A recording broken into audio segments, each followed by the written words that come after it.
আসসালামু আলাইকুম। আমের আচার রেসিপি। রসুন, মরিচ, আম, 4টা আম দেওয়া আছে এখানে। 4টি আম দেওয়া আছে। এখন এখানে সরিষার তেল দিব, একটু সরিষার তেল।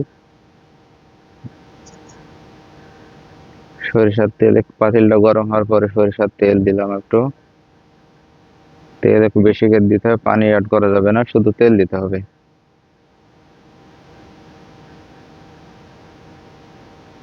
আর সরিষার তেল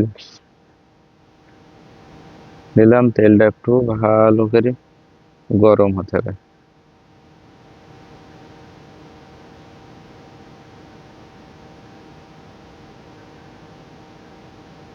গরম হওয়ার পরে এবার একটু অপেক্ষা করতে হবে, বাস। তেলটা সুন্দর গরম হয়ে গেছে। এখন আমি ঢেলে দেবো রসুন আর মরিচ। রসুনগুলো একটু থেতলি করে দিবেন, হালকা একটু থেতলি করে দিবেন, একটু ভেঙে নেবেন। কোনো কিছুতে একটু চাপ দিলে ওটা ভেঙে যাবে রসুন। বাস একটু লেড়ে দিতে হবে। তারপরে এখানে আমি অ্যাড করেছি মশলা। তো মশলাটা অ্যাড করা যখন হয়েছে তখন আমার ভিডিওটা বানানো হয়নি, একটু ভুলে গেছে। এই সময়তে যে মশলাগুলো দেওয়া আছে, সব মশলা পাউডারগুলো এখানে ঢেলে দিবেন। মশলাগুলো ঢেলে দেওয়ার পরে একটু নাড়াচাড়া করতে হবে।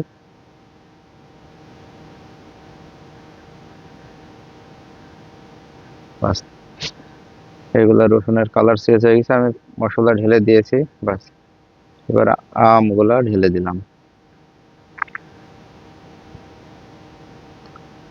আম দেওয়ার পরে আস্তে আস্তে নাড়তে হবে, আস্তে আস্তে আস্তে আস্তে আস্তে। হুম,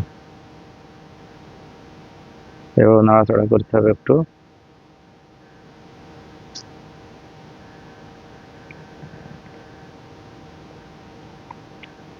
এবার চুলাটা, হাঁড়িটা একটু ঢেকে দিতে হবে।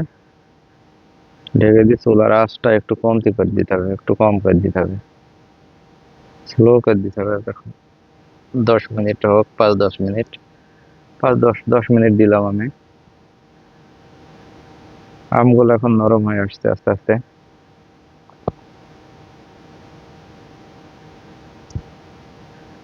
আর এখানে আমি 2 চামচ চিনি অ্যাড করছি।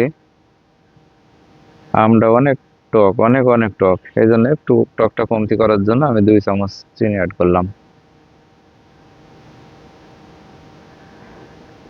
বাস হালকা হালকা করে লড়াচড়া করতে হবে একটু, বাস।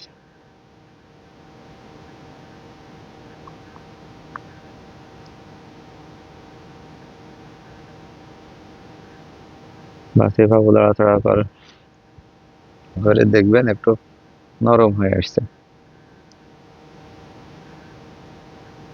আবার একটু ঢেকে দিলাম, 2-3 মিনিট মতো ঢেকে দিলাম, বাস।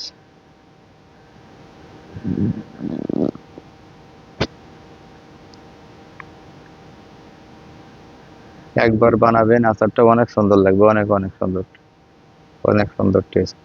আমি এখানে তাজা আম, ফ্রেশ আম, কাঁচা টক আম, 4টা আম দিয়েছি আমি এখানে।